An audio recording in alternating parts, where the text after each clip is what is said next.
this computer. Okay. So welcome everyone. I'm Molly Gordon. This is the monthly Wholeness Hangout, and I am just beyond jazzed to have Mara Gleason and Dr. George Pransky with us today. They are part of an intrepid team of adventurers who are putting together an event that just totally captured my imagination, called the One Solution event in Oslo next month. And the theme of that event is can insight or understanding of how mind works help us solve, address, resolve, face persistent global challenges. And like I said, that just galvanized me. It galvanized me so much that I'm going to go from the West Coast of the US to Oslo for like 4 days, which sounds insane, but what the hell? Yeah. So welcome, guys. I can't wait to hear from you what inspired this conversation and some of your thoughts, and also to make time for questions from folks in the group. Quick admin things. If you are, I've muted most people just for sound quality, but I definitely want people to be able to ask questions and participate. If you mouse over your screen, if you're on a computer, toward the bottom, there's an icon that says participants. If you click on that icon, at the bottom of the window that comes up is a place to raise your hand, a little option to raise your hand. And if you raise your hand, sooner or later, I will see that and I will call on you. You can also use the chat function. If you mouse around your screen and fiddle, that will show it for you. You can use that to shoot me a chat message. You can also go like this. And if you're on video, there's a good chance that one of the three of us will see you and call on you. So please feel free to bring your voices into this conversation. I just need to take a breath and settle down for a second. I truly am so happy to be in this conversation. And it occurs to me that most, but not everybody here will know who Mara and George are. So I'm going to take a moment to introduce them. Dr. George Pransky is a 3 principles teacher and practitioner, and who's discovered the work of the late Sydney Banks in the 1970s. George was already an extremely successful psychotherapist and human development seminar leader. He threw his whole world kind of up in the air and changed direction when he discovered Sid's work, and has made a life's work and a life out of teaching other people the insights that he got from listening to Sydney. Mara Gleason is an amazing woman who interned with George and George's wife Linda at Pransky and Associates in LaConner, Washington. Mara had her own family experience of seeing someone transformed by being introduced to the principles, and made it her business to learn more about it, and has since created a very exciting business called One Thought, which is based in London and New York, that works with businesses, organizations. I think you're in schools, prisons. You guys seem to be everywhere. You have a strong branch working with individuals too, from what I've seen. There are more orderly and formal bios on the website, and lots more information about both of these amazing people online. But I don't want to take up a lot of time talking about that stuff. I want to get right to what they have to tell us about. So welcome, George and Mara. Thank you. Thanks for having us. Yes. Yay. So which of you would like to tell us what is up with the One Solution event? Where did that inspiration come from? Well, the bunch of us, Aaron and Linda and I, last year did a couple of conferences over in Norway. And this year we thought it would be fun to do it with with Eric and Mara and Aaron. So we got on the phone and we were talking about doing a public conference, and we got the idea that all the conferences we've ever participated in and been involved in have been teaching the principles, talking about the principles. And we thought it was time to be outward facing and to look at the principles as an understanding and as a vehicle for world change. And that we all felt like we've always seen that potential, that if you could raise the level of understanding of the world through through people understanding the role of the mind and the potential of the mind, it would change everything. All boats would rise with the tide. The same way with an individual, when an individual's level of understanding goes up, all boats rise with the tide. Their relationship gets better. They're able to relax better. They're more productive in their work. Their habits have less of a hold on them. Their enjoyment of life goes up. Their stress and distress goes down. So any given individual, you can see that any raise and level of understanding of how the mind works has an across-the-board effect, completely across the board. So we understood that would happen to the whole world as people got a higher understanding. And we thought, that should be our conference. We should show people how simple it would be, not necessarily how easy, because you've got to do the teaching, but how simple it would be for all the world's problems to simultaneously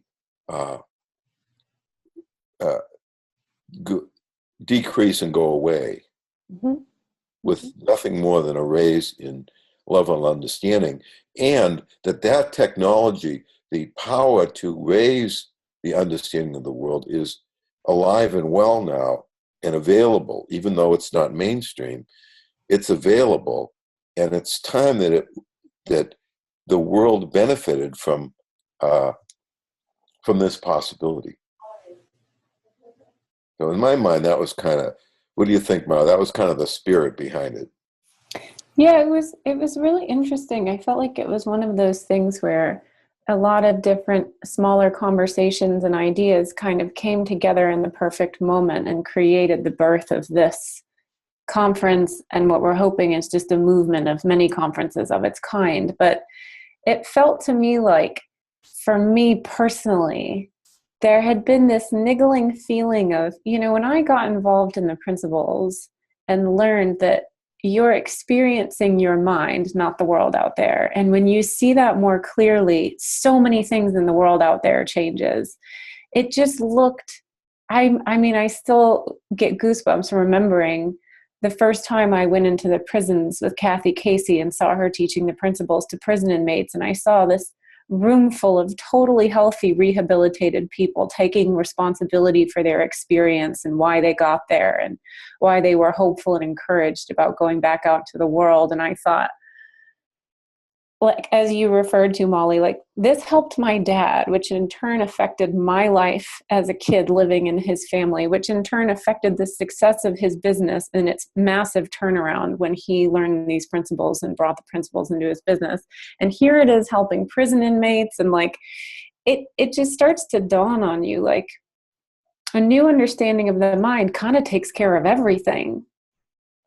And I've always felt that from the moment I got my own insight into that fact, that in different thought, I see a different world and different things become possible. And so I've always felt like the work I'm doing, the work we're doing, all of us, is aimed toward that being more visible in the world, more available to the world, and the results of that showing up in the world. But it's funny because you go in and out of being inspired by the big picture and then being in a little work a day about your life, you know? So it's like, not to be dismissive of any of the work that any of us are doing and have been doing. I mean, we've been working hard and passionately and we care a lot, but there was kind of this moment just for me as an individual where I saw about 6 months ago, I know this is going to change the world. Why am I not just saying that? Yeah. Like, why am I baby stepping it? And I could feel there was a part of me that, for the sake of being, you know, not looking crazy or building up my credibility or waiting until I had the right resume, if you will. So a lot of the motivation behind the organizational work that Erin and I have done with One Thought was, you know, if you get enough momentum in that world, you're going to end up in front of very influential people who are making decisions for the world on a larger scale. And wouldn't that be great? But I could see it was too breadcrumby. It was, well, this will lead to that, and then that'll lead to that. And it suddenly just dawned on me, like, if we know it could change the world, why don't we just go say that? You know, instead of like getting ready to feel like we could say that and not sound crazy, you know? So I felt that shift happen in me. And then, so Erin and I's conversations kind of changed. And then when Adik said to us, so Adik is based in Norway, and he had Pransky and Associates come to Oslo to do a conference that went really well, and people in Oslo loved it. And then Erin and I came a few months after them, and we did a conference, and people really loved it. And so he said, I want to do another conference, but I want to bring George and Linda and you and Erin together, because I think it'd be really fun to do them together. And I don't want it to just be another conference about how this helps individuals or organizations even. He said, I want it to be about the world. And I just went, yes, that's me too. Like, that's exactly how I've been feeling. So then when we got all of us together and we started talking about it, like, you could see George had been thinking in that direction, and I'd had a shift in that direction, and Adik wanted to move in that direction. And as George said, it got very clear that we never really done this. We've never put it on a level where it's just facing completely outward at the world and saying, this understanding could change so many of the persistent problems in the world right now. Let's focus on that and see what happens. And I'm sure we'll get into it, but what's been amazing being on this journey in the last couple months is how much has been happening ever since we set our sights in that direction.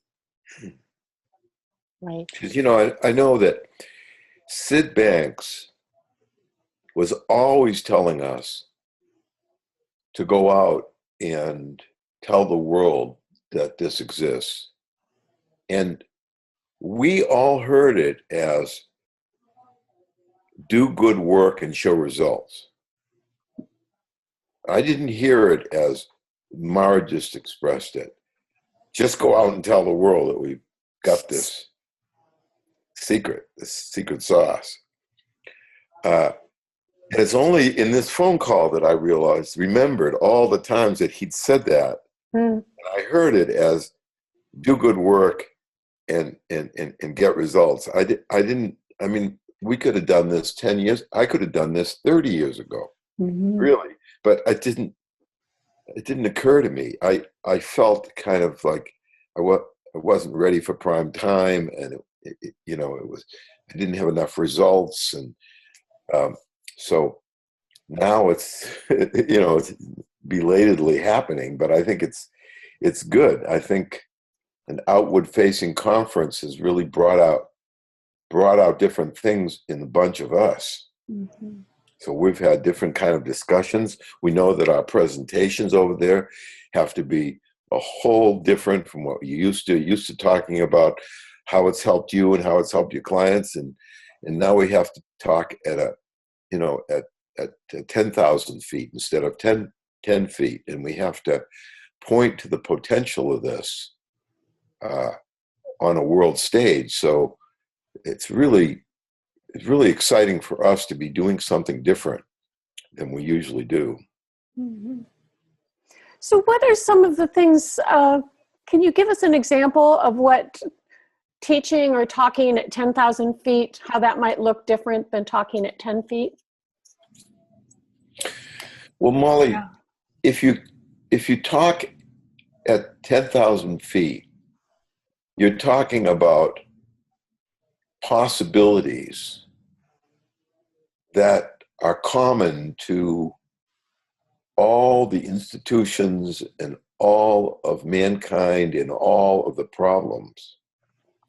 And then the individual things that you've experienced become examples of that. So, for example, I recently am working for the UN on a project to eliminate corruption in the Kenyan police force. They have 90,000 policemen in the country, and they have a lot of corruption. So they hired me to do that, and I just got back from that a couple of weeks ago. Okay, now at the level I used to talk at, I would talk about how I was able to meet with them and how receptive they were. And I met with the facilitators, and they're really on board. But if I'm going to be talking at 10,000 feet, what I'm talking about is that hearts and minds is the secret to all change and reform within countries, within companies, within relationships. It all has to do with hearts and minds. And the world knows how to, the current technology and understanding in the world knows how to do everything but hearts and minds. So in their efforts to reform, they had structural change, they had procedural change, they had elaborate rollout formats, they had consultants that could communicate and present the nature of the changes. But what the UN guy discovered through our conversation is they did not have a hearts and minds component. In other words, they didn't have a plan for getting people behind this initiative. They didn't have a plan for raising the level of consciousness to a point where reform looked like a good idea to people, and where people's conscience were elevated so as to undermine Mm-hmm. the tendency towards corruption. Mm-hmm.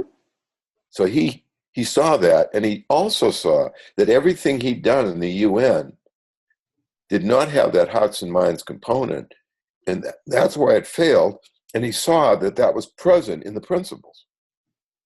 The principles had the power to bring out people's innate goodness, to raise their level of understanding so that everything improved in them, and that at that higher level, as people get out from under stress and distress, they're more altruistic and high-minded, and that's the foundation for reform, is altruistic and high-minded. Mm-hmm.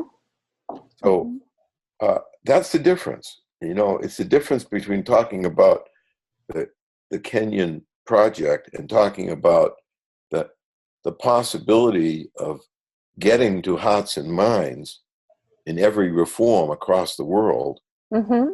and regarding every problem across the world. Mm-hmm. So I want to make sure I'm hearing this accurately. It sounds to me like one function of this conference might be to share what we know and discover more about how to teach the principles intentionally in a way that that can raise the level of consciousness, that one can show the world that there's a potential for an increase in the level of consciousness. Right. Get people on what I've heard you refer to before as a learning curve, mm-hmm. or a conveyor belt, or on the elevator, and begin that process. Right. Okay.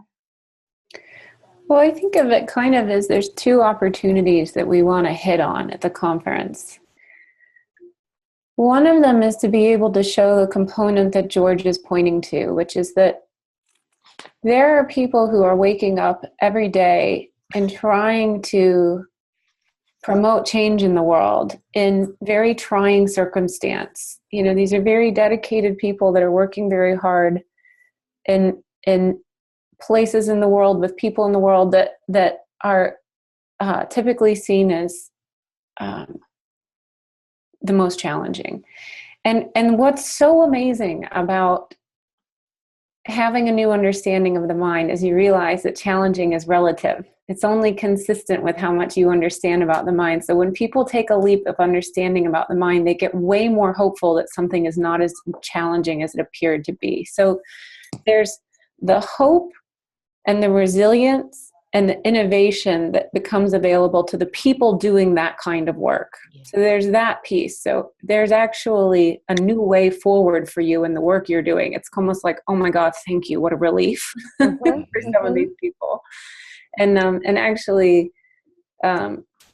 George's colleague in the UN just published an article about the results of that work that George just did in Kenya, and it's on the United Nations Office of Drugs and Crime website. Wow. And it's documenting how many people that were in George's training said it was the most hopeful they'd ever been, and that they saw potential in humanity they'd never seen before.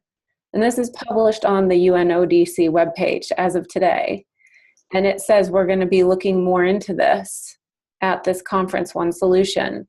So they're really, I mean, that was, George is being humble about it, but it was a really profound response from the people who were there that got hopeful in a way they'd never been before. Mm-hmm. So that's the one component, is the hope for the people doing this work. And then the other component is there's a way of realizing that some of the biggest problems are truly treatable with a new understanding of the mind. They're relievable with a new understanding of the mind. Like, it's very easy for people when they go to conferences or doing that work to look at things as if they're external systems, you know? So like, how are we going to deal with education? Or how are we going to deal with terrorism? Or how...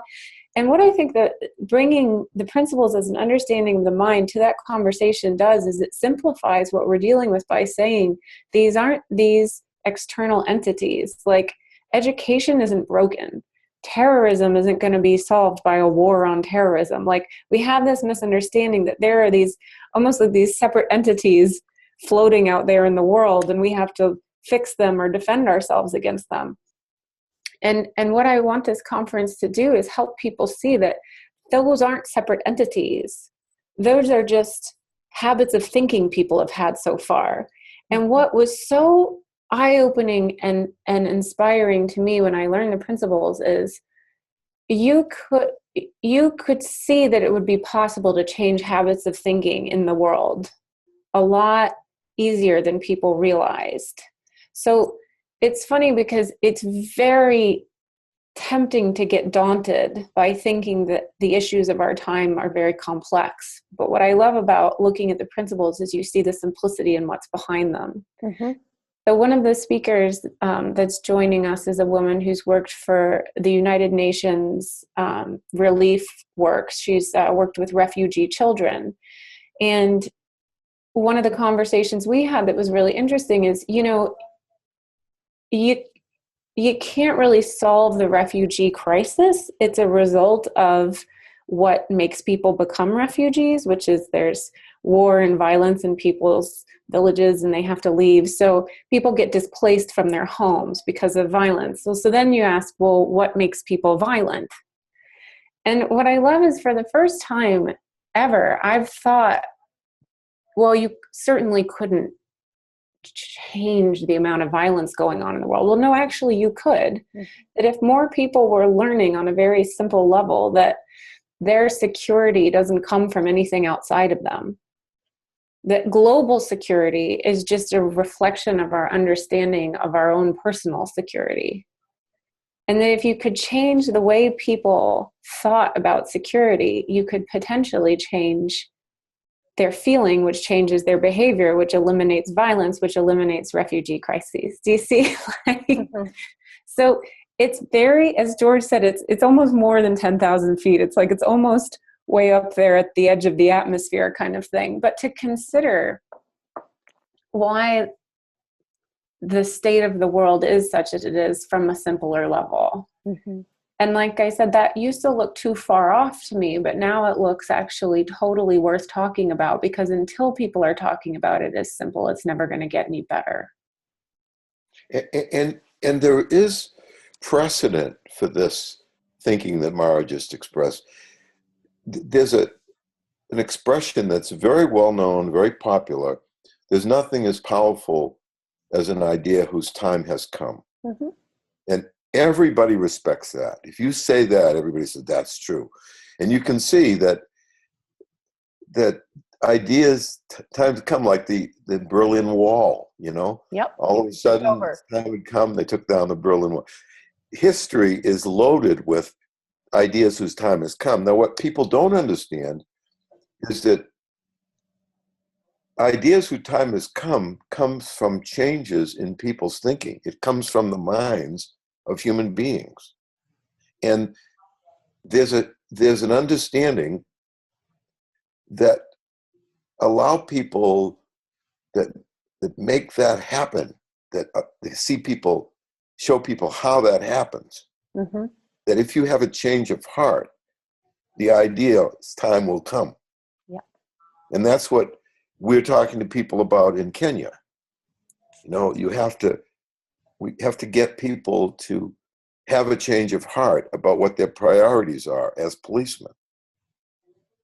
And the principles is all about people recognizing that not only that they can do that, but that's what's been happening their whole life. Has been changes in their thinking. Right. It's already happening. They just don't recognize it. Right. Just want to say a quick word. Most of the people in this live session are familiar with what we're talking about with the 3 principles. And I know that a few aren't, and that many people watching the recording are not. And there are resources on the page where the replay is being posted for learning more about the principles. I'm doing a course called The Art of Living that starts later this month that's all about the essentials of the principles. And you can always just follow up with me or Mara or George. There'll be links aplenty. But I didn't want to skip over. If you're wondering what are the principles, there are places to learn that, and I'd be happy to have that conversation with you. Go ahead, Mara. Oh, no, I was just going to add to George's point. It's funny, you know, that I don't know if you've ever heard the phrase, you don't know what you don't know till you know it. Mm. It's like I felt that way when I learned the principles, which essentially showed me that my experience of life is not coming to me from the outside world. It's coming from inside my mind, and it's coming from how I'm thinking in the moment. Now, what that unlocked for me was that I'd lived my whole life assuming other people made me feel good or bad. And my behavior was only consistent with what I understood. So I knew what I knew up until I knew something different. And when I learned, other people don't determine my feelings. So they don't determine my feelings of security or insecurity. They don't determine my feelings of happiness or sadness. Like, it's so easy for me to take that for granted now because it's just a new knowing I have.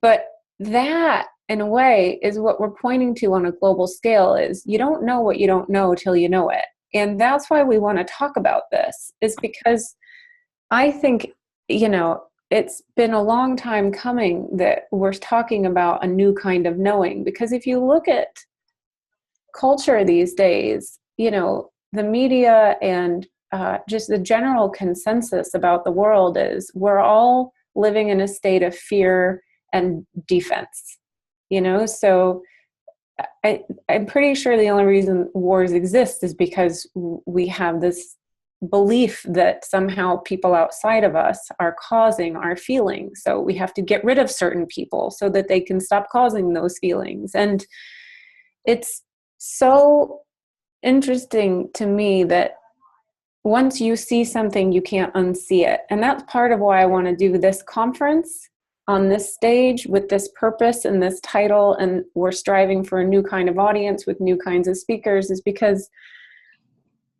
I want there to be a new story being told, that it's not, who's more likely to kill us? Is it domestic terrorists or foreign ones? It's like, I can't really take the news seriously anymore because that story doesn't add up to me anymore. It doesn't make sense. And I know that all it took for me was seeing something I hadn't seen before. So if we can make that happen in the world on a grander scale, I think that's how tipping points occur, shifts occur, and a new story starts to get told.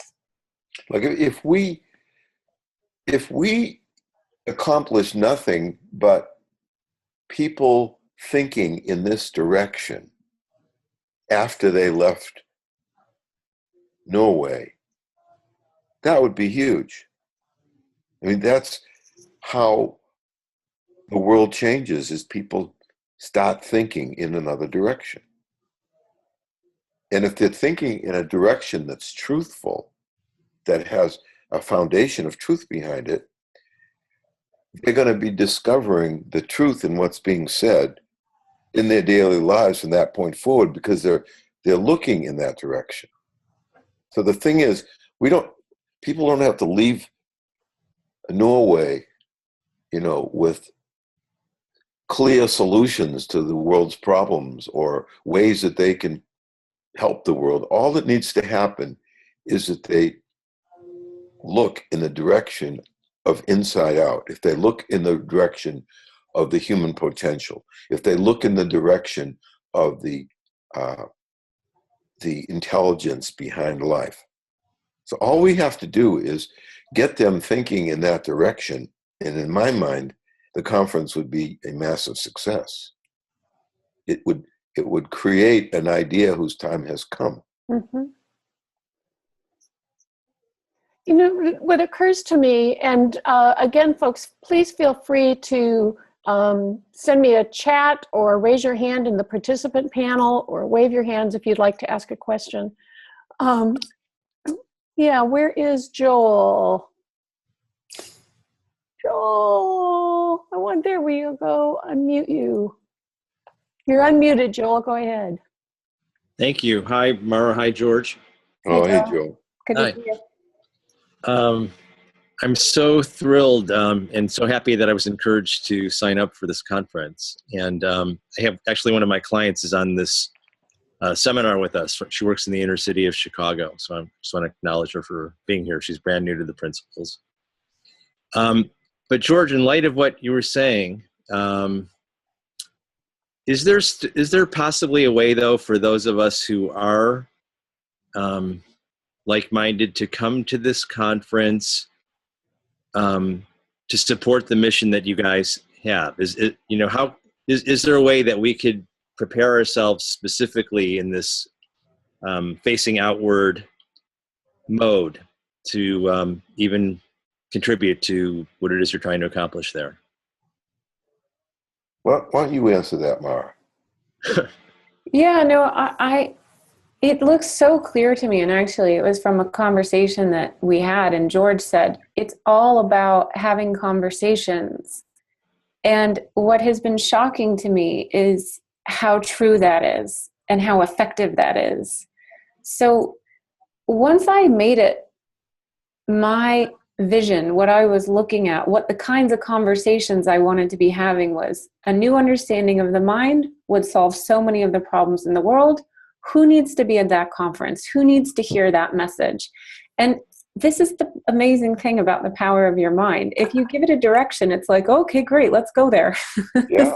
So it's like, if you decide you want to look for a new pair of brown boots, every shoe store you walk by, you look in the window and you say, oh, there's some interesting brown boots. There's some interesting brown boots. Like, that's what's so powerful about the mind, and why, as George said, I could have done this 3 years ago. It's like, why didn't I think of this sooner? Because the second I made it my business to say, who do I want to be sitting in the seat at that conference? Who do I want to be a part of this movement? Who do I want to get excited about the potential that this understanding of the mind solves the global issues of our times?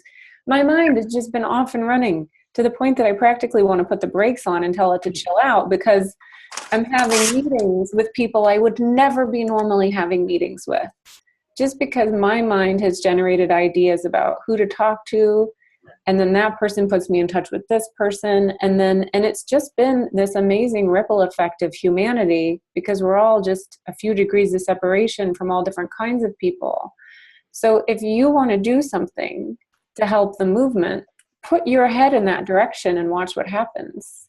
Have those conversations. If you put your head in that direction, as Mara suggests, and that's moving the ball forward.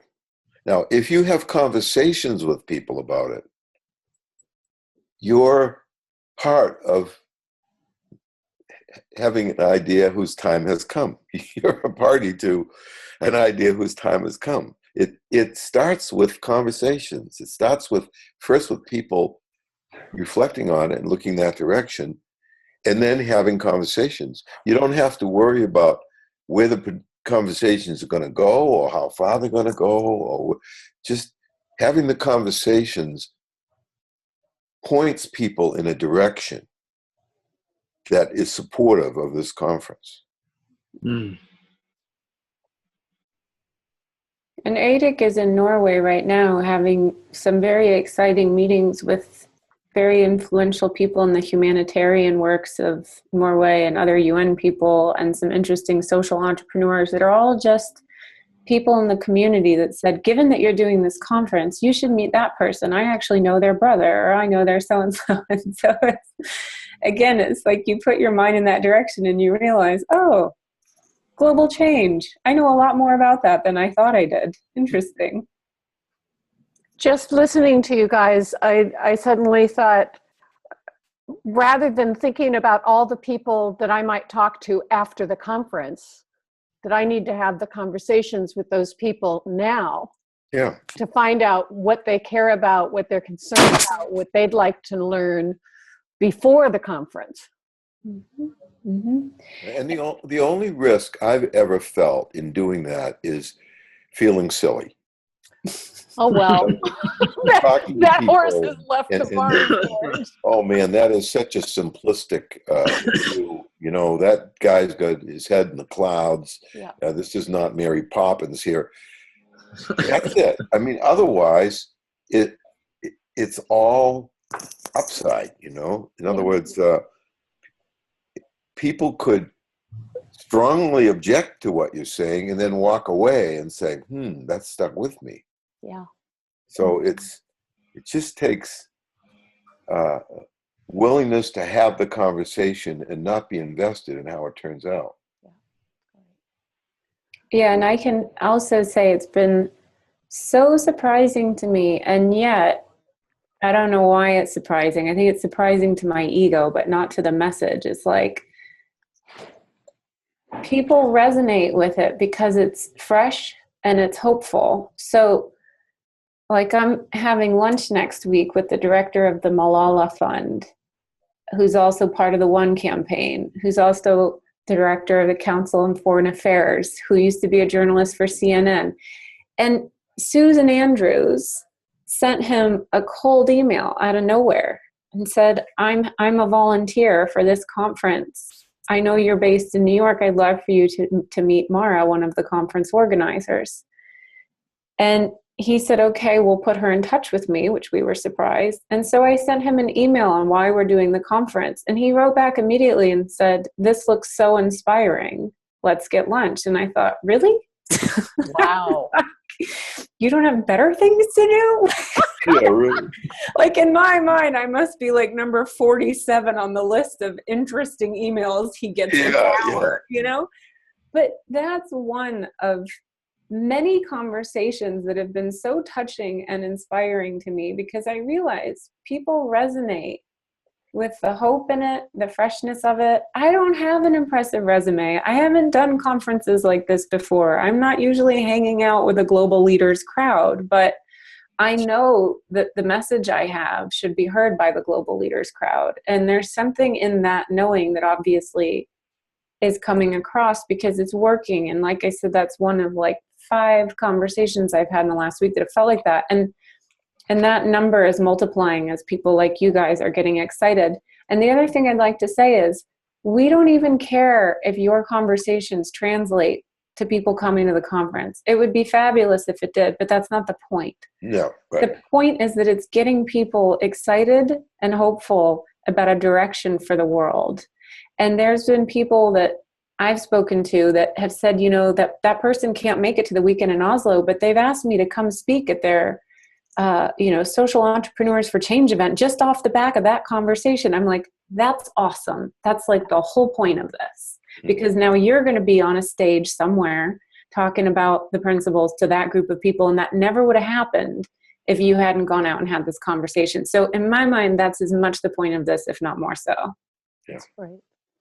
Monica, welcome. You had a question. Hi. Molly. Hi, Mara. Hi, George. Hi. Great to be here.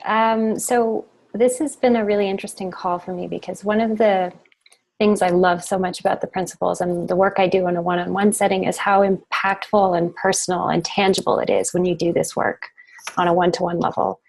Then I think about global change, and it starts to get really intangible and big, and it feels a little overwhelming. And you know, to me, hearing you guys talk so far, I'm beginning to see a little bit how you're kind of breaking it down in a way that does feel a little bit more tangible. But can you speak a little bit more to that? Because it feels like when you're up, you know, near the edge of the atmosphere, things, that sort of personal impact starts to get a little squiffy or a little intangible to me. And, you know, I think that the concept behind this is so beautiful and has so much behind it. I'm like, but I'm just me. And, you know, what am I going to do? I'm just having, you know, small conversations with people about their personal lives, and scaling that up feels, I don't know, a little out of my depth. So just wanted to put that out there. Well, you may feel that you don't have a sphere of influence. But the thing is, it's like the butterfly flapping his wings and things change in Brazil, whatever. It's like if you talk to someone and you get them reflective about possibilities, it changes their conversations with people that they talk to, and it subtly or greatly changes conversations with the people that they talk to that talk to other people. There's a ripple effect in it. And none of us feel like we can really make a big difference on our own. But if we touch people and get them headed in a different direction, that's how things come about. Like, you can look back historically, like the Renaissance is a great example. There was a change of heart in the world regarding the Renaissance. It just changed everything. After 9/11, there was a huge drop in the police, in the crime numbers. There were all kinds of across the board changes that happened because people were pulled out of their normal and pulled into a more spiritual space and more reflective space. Okay, now that's happens to people on a regular basis, and principles build a foundation under that. So if you talk to someone and all that happens is they reflect and listen, that's enough, really. That's enough. That's you contributing to an idea whose time is about to come. Mm-hmm. Like, I think that's one of the dots that we want to help connect for people, is that in a way, and it's gotten clearer to me since we decided to do this conference, but we're talking about changing the world. But what is the world? You know, it's a collection of individuals. So we're really talking about changing individual minds, but multiplied as many times over, and multiplied across systems, and multiplied across organizations and cultures. And so it's the same thing, though, just looked at from a higher view. So you're not actually changing the thing. I think that's what's so intriguing to me. Yes. Like how I said, I didn't know what I didn't know till I knew it. Like, when I, Mara Gleason, in my own little 23-year-old head, had the insight, oh my God, other people don't cause my feelings. Oh my God, I did not know that. I never knew that, actually. And it was like, vroom. And it's like, I don't operate in the world in the same way anymore. And for every person that George lit that light bulb in Kenya a couple weeks ago, they're not going to be able to operate the same way anymore. So it's a matter of just turning that light bulb on inside as many individuals. But it's also, there's so many people in the world. I think this conference is just a way of getting a little more strategic about, okay, which light bulbs? Okay, what's that light bulb going to go shine on? Or what's that light bulb going to go shine on? Every light bulb counts. Yeah. But, the purpose of this conference is to kind of say, well, let's shine a light on it here in this area where we haven't yet. And being just very transparent about what the end goal is of that particular, initiative is for you guys at the conference. But what I'm hearing behind what both you and George are saying is that it doesn't matter what shape it takes. The end result is basically the same. So, if you're calling it a global conference on changing the world, your end result, even though it has a different packaging, may not be that different than a conversation I have with an individual about changing their view on life. So that feels pretty awesome. Yeah. I'm also, Mara, touched by what you said earlier about the potential of this understanding to help people who are helping to change the world, to connect folks who are working on persistent global challenges to their resilience, to their inspiration, to their hopefulness, to give it seems to me, a bigger, more accurate, and more substantial and less squishy context to where their inspiration and motivation and possibilities come from. That they're not just coming out of because so often, and having been a world changer in the distant past, I felt like I was pulling it out of myself. It was very personal. And I've seen a lot of wonderful people working very hard who are just, in my technical term, batshit crazy. Because they're running all on their personal batteries instead of seeing how they're plugged in to a larger intelligence and can access that. Yeah.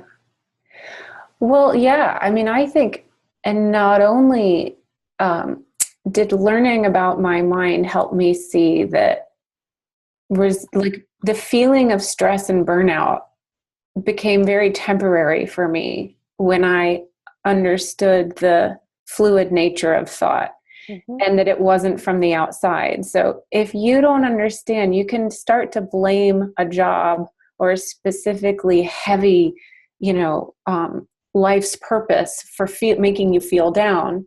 Whereas when you learn it's all just coming from thought and thought can be temporary, it's just so much easier to bounce back because you don't start to have a reason outside of you for why it makes sense that you're stressed out, batshit crazy, burnout in that job.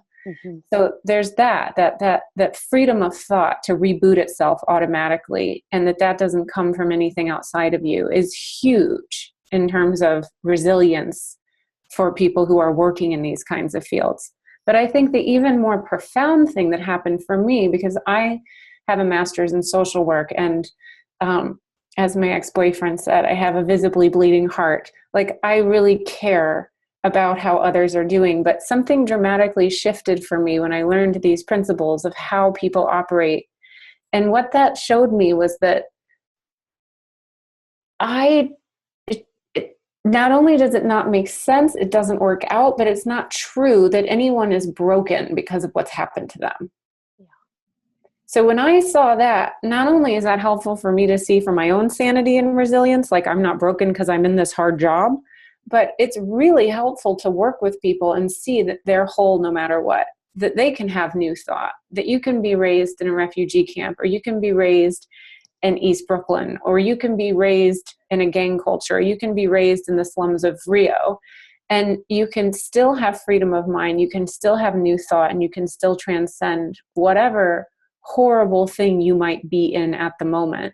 I don't think I could have stayed in the world of social work had I not learned these principles, because I would have felt too sorry for people, and I would have felt too strongly for their pain and suffering. Whereas now I feel so inspired about the wholeness of people, no matter what, the unconditional wholeness of people. So I'm like, yeah, I can hang out with some people in some slums. I can hang out with gang kids. I can hang out with anyone and know that they're okay no matter what too.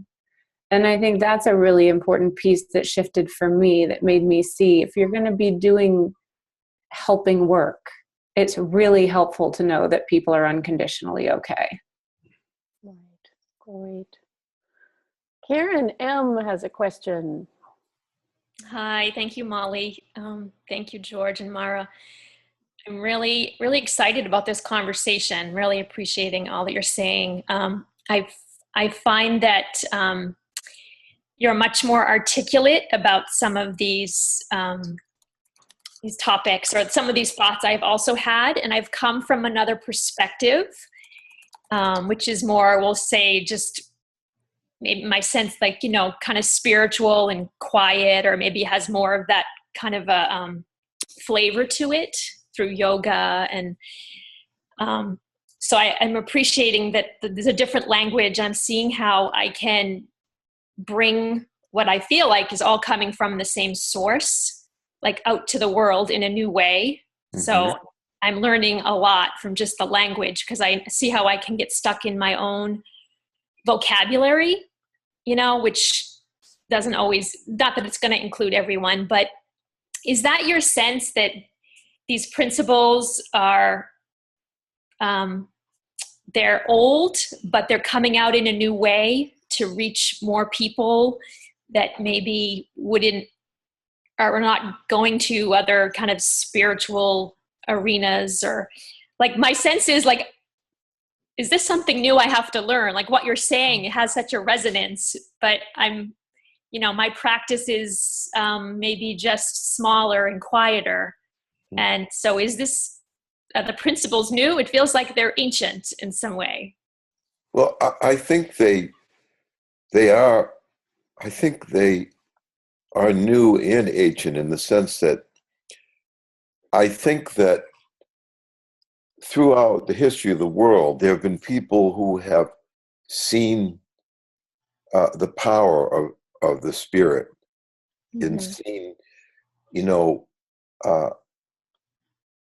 epiphanies and moments of truth and changes in people that have been inexplicable.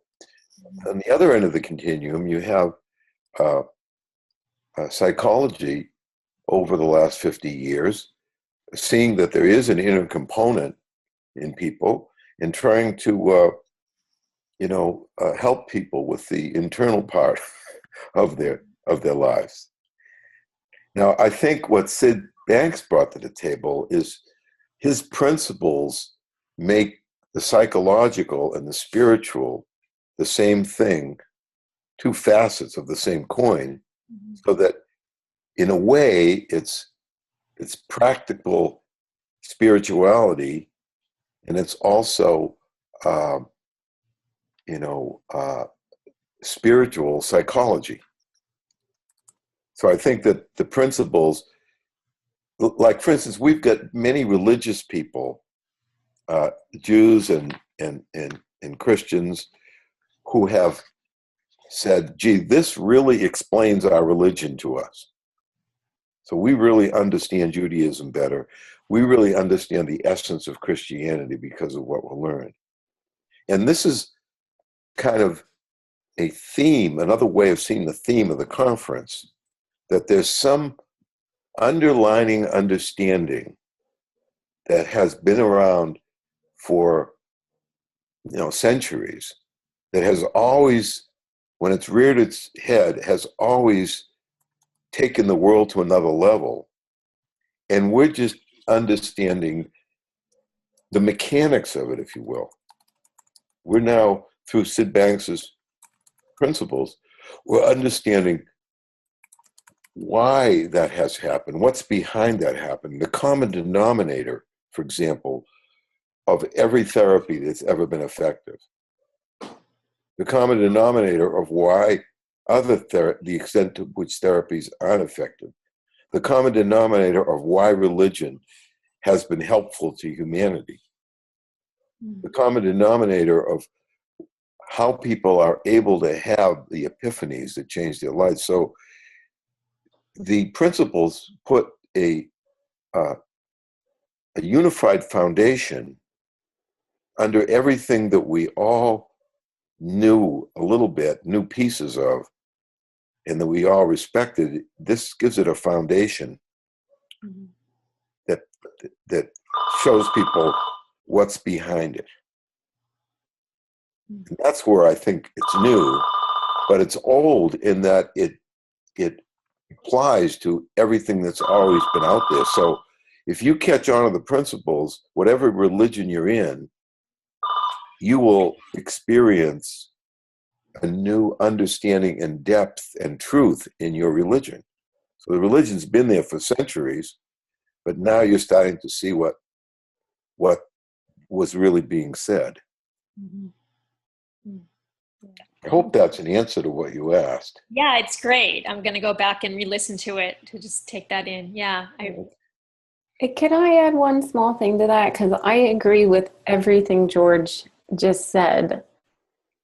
But from to add my personal piece to it, one of the things that struck me, which is why I think it is an idea whose time has come, is that when I came across it, it didn't look like it was any of those things. Like, it wasn't psychology and it wasn't spirituality. And the reason I say that is because I grew up in a family that was somewhat skeptical of those things.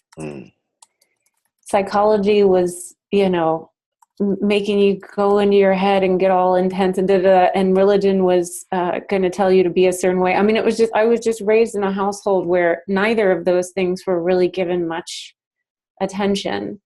And what I love about the principles and why I'm so hopeful for their ability to impact the world on a large scale is because I don't know how to say it other than that they're neutral truths. So you'll see them everywhere. You'll see them in children's books. You'll see them in religions. You'll see them in therapies. You'll see them in movies. You'll see them in songs. You'll see them, it's like they're just neutral truths. So they show up everywhere in a billion different forms, but you don't have to be into neutral truths to gain something from them. Mm-hmm. And that's where I think, George can go in and work with the Kenyan police force, no problem, because he doesn't have to have anything in common with them on a spiritual level, on a psychological level, on a music taste or book taste level, because these are just neutral truths. And I think that's where the power of this understanding to spread and change the world on a large scale is incredibly hopeful, like nothing else before it has been. We are at time. I can't believe it. This has been so great. I want to ask one question that Mark asked. Will there be recordings of the conference? Do you have any plans to record, whether you do a live stream broadcast or an after the fact recording? Yes, there will be recordings, and we'll let people know more information about that soon as to whether it's just going to be after the fact or also live streamed. So great. And definitely recorded in some capacity. Super. And the link to learn more about the conference? onesolutionevent.com. And Karen, what's up? Let me see. I've got to unmute you somehow. I just wanted to ask, I'm finding it on Facebook, but I'm not always finding that I can find a way to share it in emails or in LinkedIn. So maybe, again, just go to onethought.com and I can get more information there. No, not One Thought, onesolutionevent.com. And there, if you join our partners, you did? Okay, you should have gotten a one-pager that you could forward on to people. You did get that? But no, was it supposed to come by email? Yes. Yeah, I didn't get it either. Okay. We'll follow up. Follow up with me over email. I'm Mara at onethought.com. Not to be confused with onesolutionevent.com, but yeah, and I'll make sure you guys get on the partner mailing list. And Genevieve, I think that's an answer for you as well. If you want to follow up, Mara at onethought.com. Okay. Thank you, everyone, so much. I'll get this replay up later today. Again, George and Mara, so appreciate it. Eric will be with us next month on the second Friday. Oh, great. Yeah. So we're going to bang this drum for a while. Thanks for having us, Thank Molly. you for inviting us, Molly. It was Yeah. a pleasure to talk to such receptive people. Yeah, it was great. Thank you, everybody. Have a great Friday. Bye. I can't read all the chats if you turn off, right? I didn't get a chance to read these, but Right. I'll send them to you. okay, perfect. Thanks, Molly.